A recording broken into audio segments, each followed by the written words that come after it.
হলো রাহি। এবার দর্শকরা বন্ধুরা আপনারা সকলেই দেখতে পারবেন যে শুধু তোমারই জন্য সিরিয়ালে একটি নতুন প্রোমো। নতুন প্রোমোতে আমরা এটাই দেখতে পারবো যে মা হচ্ছে রাহি। হ্যাঁ দর্শক বন্ধুরা, এমনটাই দেখতে পারবো।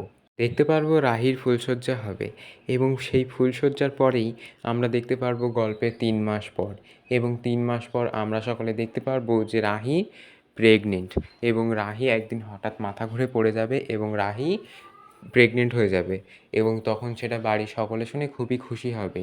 কিন্তু অন্যদিক থেকে অনেকে খুশি হবে না, যেমন তিতলি খুশি হবে না এবং তিতলি চক্রান্ত করবে রাহির পেটের সন্তানকে নষ্ট করে দেওয়ার।